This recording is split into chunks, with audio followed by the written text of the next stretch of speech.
Donald Trump sees himself as a kind of moderator in these negotiations.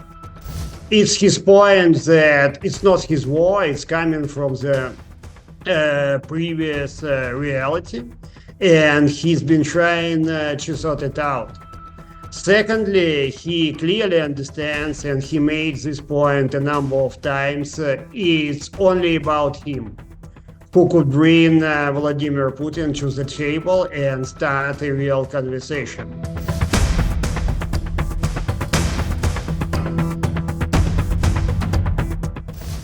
Which should deliver this sense of sustainability. And after that, any sort of further issues can be discussed. But without a sense of delivering sustainability, how can we start any credible conversation?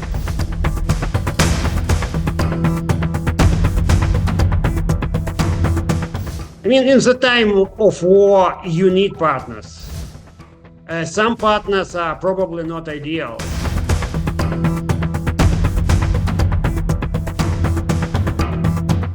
Fundamental dimension of this negotiation is about security for Europe.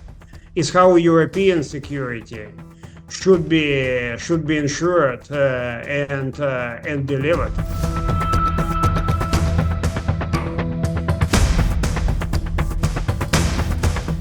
This is an India Today Global exclusive. A lot is happening when it comes to the Russia-Ukraine war, but how is Ukraine dealing with a very different, very changed America?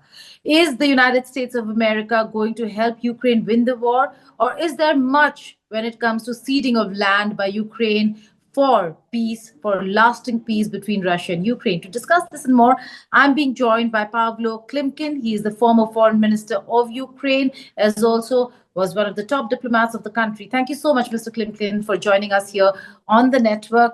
Let's begin with the talks. What is your assessment of what transpired between the US president and the Russian president, and then later between the US president and President Zelenskyy? Good afternoon from Kyiv, and thanks for standing with Ukraine. Of course, it's about Donald Trump having his skills as a negotiator, as a business negotiator, as a politician, as someone dealing with foreign policy, has been trying to test the Kremlin whether Vladimir Putin is serious in starting any conversation, and I mean real conversation. Secondly, he's been trying to get him to the table and start a structured negotiation process. And third, to figure out what kind of solution could be found. And for that, he's ready and basically willing to use different tactics, but mainly kind of stick and carrot tactics, which is, as I understand, kind of very much loved by him. So it's basically what we saw in Alaska and in the run-up to Alaska, and what we saw in our discussion with Donald Trump, and also in the presence with a number of European leaders. And actually, it was quite a unique show of European solidarity. I've been doing European politics for 35 years. I know, we will be talking about that. But you thought Okay. that solidarity is important, Mr. Klimkin, because nothing really came out of it when it comes to Trump. He's made it very clear. He's not negotiating on behalf of anybody that they have to meet. And also that there were reports which very clearly suggested that Ukraine has to give up the Donbas region, which is Donetsk and Luhansk, and Crimea. First, Donald Trump sees himself as a kind of moderator in these negotiations. It's his point that it's not his war, it's coming from the previous reality, and he's been trying to sort it out. Secondly, he clearly understands, and he made this point a number of times, it's only about him who could bring Vladimir Putin to the table and start a real conversation. And I believe he's right here. The third point is about to figure out how we can handle any sort of further negotiations. And for me, the fundamental point, you can call it precondition, you can call it whatever you like, but the point about sustainable nature of any future ceasefire and like we wanted peace. Without this sustainability, any further conversation does not make sense. So we need to understand what the Europeans and Americans can do together with us in the sense of having security commitments, or the best possible of worlds, security guarantees, which should deliver this sense of sustainability. And after that, any sort of further issues can be discussed, but without sense of delivering sustainability, how can we start any credible conversation? Okay, but just talking about the Russian president, President Putin has said that he's willing to, earlier there was no coming to the negotiating table. Now he said that he's willing to talk, but Moscow has already laid down conditions. How much do you believe the two sides can really come to a place where there could be lasting peace, not temporary ceasefires? If we are serious, we should be able, of course, with the assistance of our American and European partners, to find a real solution, because we have our internationally recognized borders. And it's the same way any kind of requirements or demands could come from Russia. It's our demand to get our land back and to get our people back. So there should be a serious conversation, but like I've said, on the basis of clear understanding, how can we get to sustainable reality? For me, any sort of peace should be just and sustainable. Unfortunately, now the real emphasis on sustainability, not on justice. But even if we are focused on sustainability, let's first deliver on sustainability. And after that, we can discuss any other issues. I'd call you an optimist because you still are mentioning America and Europe as your partners. Do you really think they came around and they stood with Ukraine in the time of need as partners? Because I do feel that your country was left wanting when it comes to ammunition, when it comes to arms, when it comes to missiles. What did they really prove to be real partners? I mean, in the time of war, you need partners. Some partners are probably not ideal, like you've just mentioned. And we would have wanted from them far more in the sense of timing, in the sense of substance, in the sense of volumes, in the sense what should have been done. So it's not a point of bickering or quarreling. It's a point of having unity and understanding what we can do together. And the fundamental point again is security. And it's about our security, but now it's far more. The fundamental dimension of this negotiation is about security for Europe. It's how European security should be ensured and delivered. So I'm pretty sure the Europeans will stay on our side. And I'm pretty sure that Donald Trump will stay on our side. And I'll tell you why. Because he wants, to look as a strong leader. And he's been trying to do a lot of stuff I mean, justifying his image as a strong leader. And in order to back to the Russian demands, he would look like kind of fundamentally weak guy who is not someone able to deliver on key issues in this world.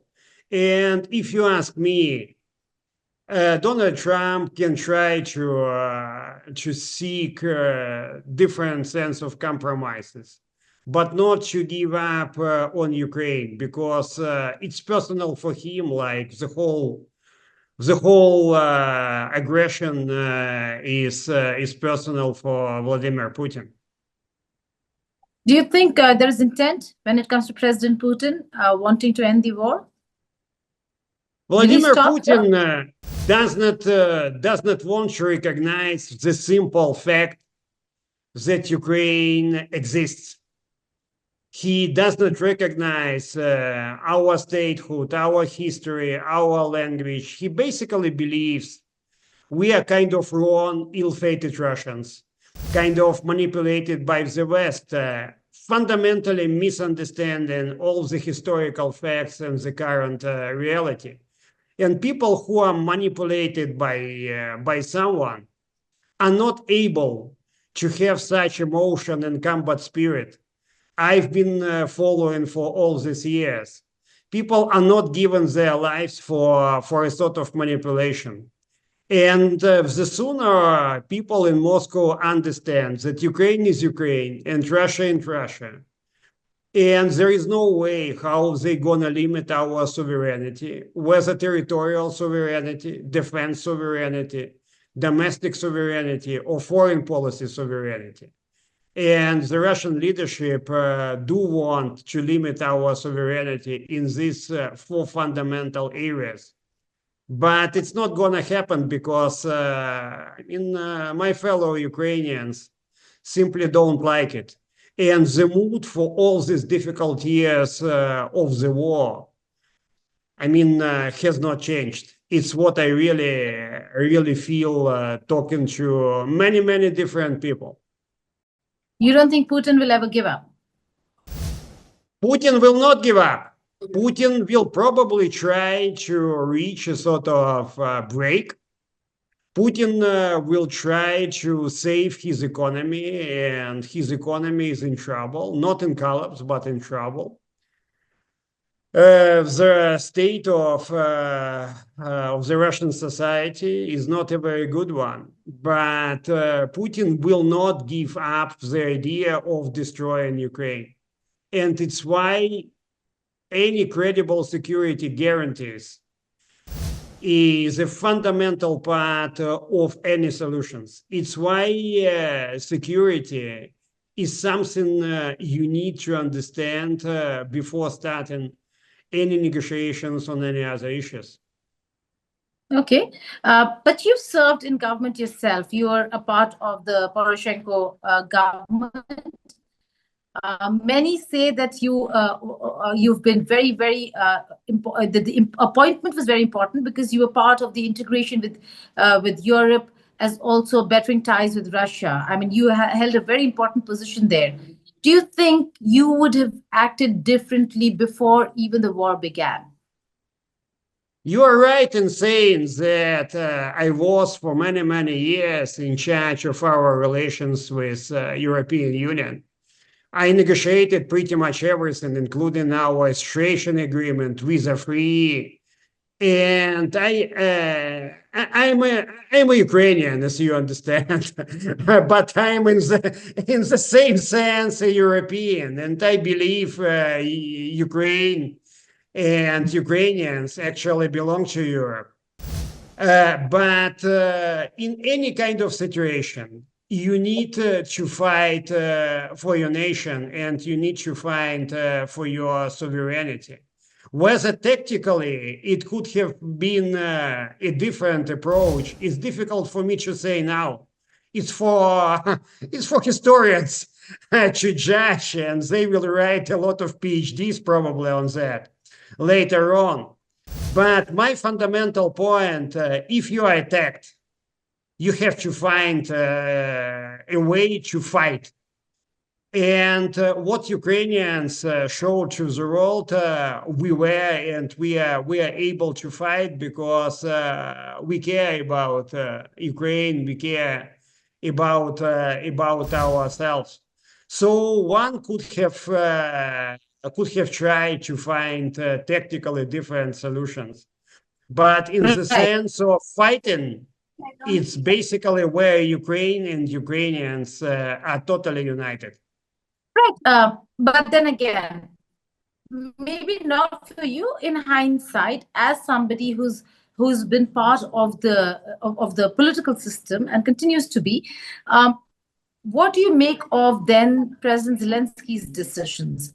The fact that ahead of any invasion by Russia, the president went on and kept promising NATO membership to his country, to his countrymen, and later only to accept in public that that's not going to happen. The fact that Europe continued to say we are fast-tracking membership of Ukraine within the European Union, but that also has not happened. In a way, would you say that Zelensky invited this trouble upon Ukraine? Not at all. And I'm going to explain you why in three Please. sentences. Yes. Because, as I have said, the real reason of this war is not about NATO, NATO enlargement, EU, whatever. The real reason is that the Russian leadership does not recognize the mere fact of Ukrainian existence. And any kind of step towards the West, whether it's security or not security, and the EU is not about security, as you understand, is considered there as something fundamentally running counter to their official narrative as a state slash civilization. They want to feel and to look in a way like India or China. And India, for me, is a civilization. Well, I mean, we can discuss it for hours. We won't today, but fundamentally, nobody in the world would kind of say, no, India is not a civilization. But the current Russia and the stability of this regime and its ideology is now linked to this narrative of a country slash civilization. And with Ukraine as not just part of the West, but Ukraine not part of Russia, the whole narrative is fundamentally void. So any kind of narratives about people saying, look, guys, I mean, the real reason for the war is about NATO enlargement. Also, look, 2013, I mean, Putin tried to blackmail our former president Yanukovych not to sign the EU-Ukraine association agreement. There was nothing about integration. It's just about real cooperation, but the new level of cooperation, nothing about security. And Russia tried to skip this agreement, and it's where actually the Maidan started in late 2013. So it's not about NATO, it's not about EU, it's not about anything, it's not about any sort of right for people. It's about one simple fact: Ukraine should not exist. And I mean, as soon as we are able to demonstrate to Russia that Ukraine is Ukraine and Russia in Russia, and we need to live in a kind of difficult relations, but still live, but as two different states with two domestic policies, with two foreign policies, there are going to be no peace. Then Mr. Klimkin, how would you explain the fact that the red lines for Russia is that Ukraine should never join the NATO, that Donbass and Crimea should be part of Russia, and that there should be no anti-Russia activities in many ways than one, but certainly NATO is a red line. How would you explain that? They've been saying this all along.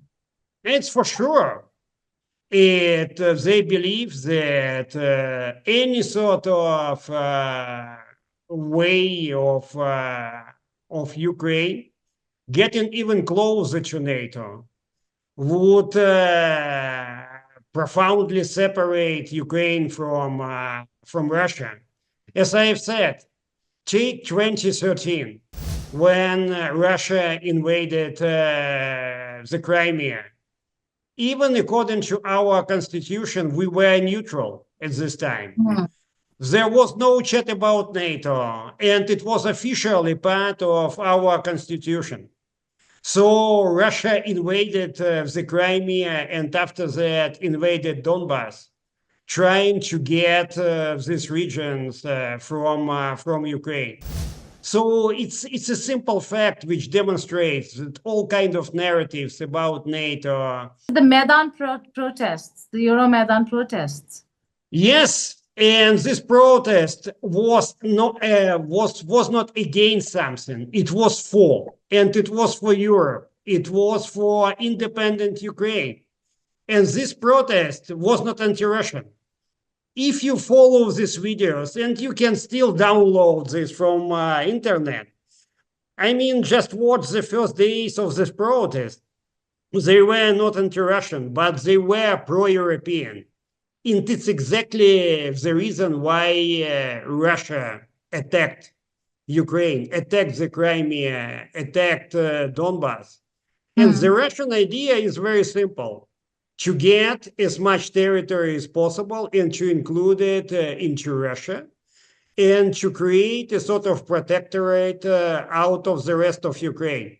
There is no other way. So whatever happens, I mean, NATO, no NATO, EU or no EU, the current Russian leadership believe Ukraine does not exist and is ready to act on that.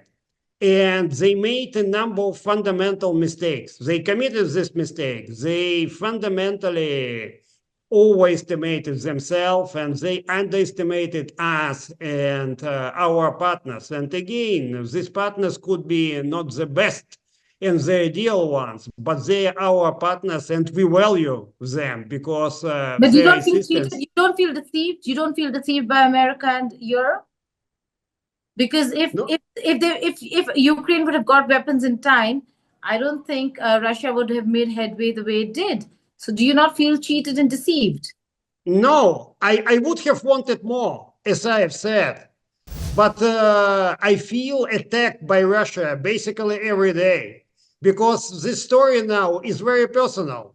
If you go every month or even oftener, basically to a kind of ceremony to bid farewell to your loved ones, to your relatives, to people who fell on the front line in fighting against Russian aggression, you feel it personal. This war is now personal for practically everyone in Ukraine. But what I feel in my personal conversation as a politician, talking to very different people, old and young, yes, people are probably tired, but people still don't have any fear.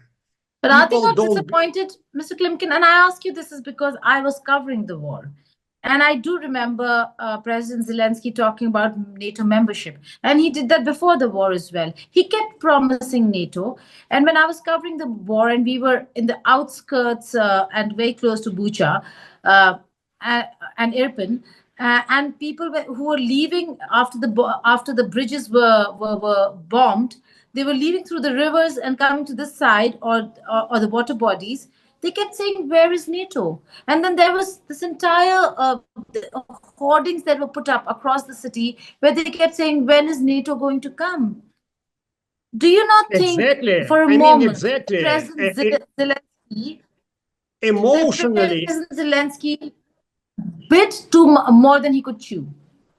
Oh, sorry, there was a switch in communication, but I have to answer this question because it's an important one. People, of course, wanted more. People wanted more engagement from our partners in the West. They wanted direct engagement. They wanted more supplies. They wanted these supplies going in real time.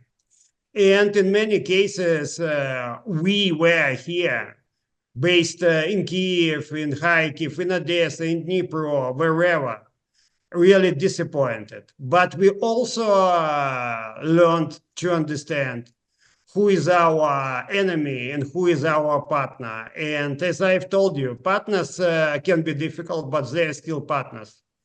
But Ukrainians will understand who is their enemy for the generations to come.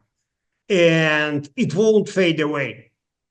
It's what I feel actually from the emotions of many, many people I keep talking to. Okay, important, significant. But in the end, I'll have to ask you this. Do you think Zelenskyy has any chance of survival should he come back with a permanent peace? If there's a meeting between the two countries, the leadership of the two countries, but if he gives up land, will he have any chance of survival in Ukraine? First, I don't believe any significant decisions could be taken during high-level meetings with Russia now. But I do believe that these decisions could be sorted out with the presence of our American and European partners. At whatever level, we'll see. Second point, what is important for Ukrainians is security. The chance to live on our land given by the God to us, it's something fundamentally important. And if security is delivered, we can talk about any further issues. We can talk about compromises, but only if people believe security is there, because you should feel this security. After all kind of negotiations, Ukrainian leadership should communicate it to my fellow Ukrainians, and Ukrainians would decide whether they can trust all kind of commitments and decisions and whatever, because it's about our nations has been fighting, and this nation should clearly get the feeling that it's about sustainable peace. So fundamentally, it's not about Vladimir Zelenskyy himself. It's not about, I mean, personally, of course, it's about the president. But fundamentally, it's about communicating to every Ukrainian what is at stake when we start negotiating even difficult issues. There is also a statement that the president had made, and this is my final two questions to you. President Zelenskyy said that the constitution does not allow it. Now, in a situation where a country is at war, can constitution take precedence over pragmatism? For sure. If we don't respect our constitution, what can you tell about us? And we are civilized people, and we respect our constitution. You can find any sort of critical solutions if they are needed. Of course, it's about constitutional law and rule of law. But what is fundamental, again, is not the prospect, but the guarantee of sustainable peace. So whatever happens, we will have this war probably frozen. Probably we will have a kind of agreement. But and maybe then Russia, maybe then a Nobel Peace Prize for Trump. No, but I mean, peace prize is easy. But Russia also incorporated our territory in their constitution. They also have to change their constitution because they don't control all the regions they pretend to control as Russian land. So fundamentally, any sort of agreement won't be the agreement forever, and you should understand it. Okay. Finally, a meeting is to take place between President Zelenskyy and President Putin. It's going to be a bilateral one. President Trump might have a trilateral later, but for now, a bilateral meeting. There are likely venues that have been put out there, including Geneva.